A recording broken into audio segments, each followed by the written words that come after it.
Hi, I'm Keith Blanford. I'm here again to share some experience with you as I go through this crazy experience called life. I'm really not in the advice business, but I certainly like to share experience. And they say that smart people learn from their experience and wise people learn from the experiences of others.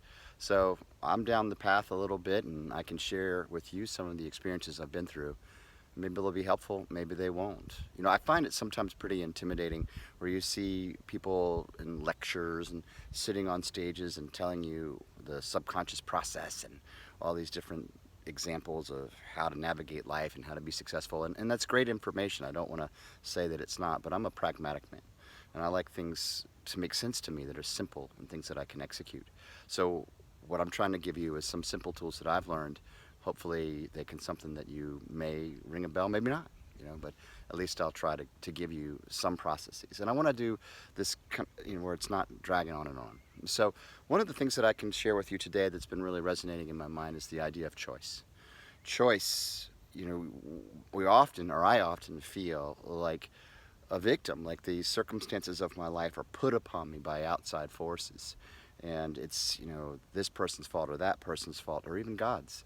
And when I do that, when I give away my power and say that the circumstances of my life are subjected to something outside of myself, then I can't change it. And that's a completely powerless position.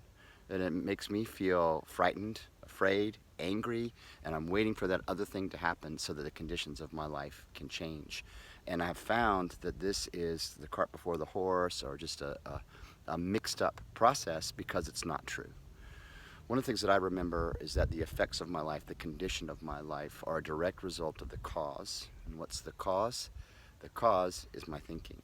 And if I think that everything's bad, that I think that, rich people are bad or whatever it is, I'm going to see effects in my life that reflect how I'm thinking. Now, if I choose to think positively, choose to find the things in life that are good and I can be grateful for and resonate around those ideas, understand that life is limitless and abundant, and I choose the theme and narrative of my life, then I'll get things that correspond with that thought. So there's a process, and I'll do that in other videos, that we can use through our own internal system in order to purify our thoughts, clean ourselves of what we're thinking, that negative, yucky feeling that you have, and just kind of get that in a positive feeling without being in denial. Because my biggest mistake is I think I need to be in positive mental attitude, but I'm actually denying the fact that things aren't so fun. But if things are super fun, then why would you need to make a choice? Because it would be awesome and you wouldn't choose anything. You just do what you're doing. But when things are very difficult, if you choose to believe, if you choose to be happy, then you'll get through it. And that's why you need courage. Where I'll close this is one of the thoughts that came to me was the spirit, the idea of spirituality. And I think philosophy, spirituality, and religion all say the same thing. They all get to the same place. But for me, I needed to own it. It needed to be personal for me, and how can I incorporate those disciplines into my life? So I was thinking about a mosquito. Okay, so the mosquito flies, lands on your hand, right? And it's moving around or whatever. Then you hit that mosquito. Well, all the parts are still there. You can see everything still moving around. I mean, not moving around, I'm sorry. It stopped moving, but everything's still there. What left that mosquito? Why is that mosquito no longer functioning? And for me, what left it was the spirit.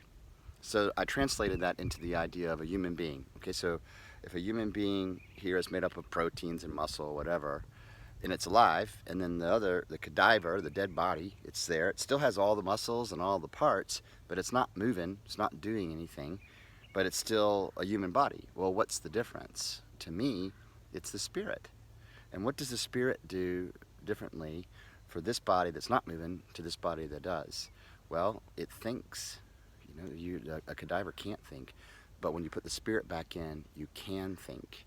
And that's my power. My power is the ability to think, which translates into my ability to choose.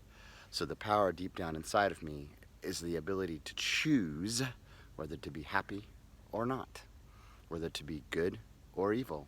It's my choice. That's my power. And when I give that away, I have no power. So I hope that's something that makes sense to you. I'm going to try to continue to make these little videos that are helpful, just throwing out ideas from my mind. And let's just see. We'll see where it goes.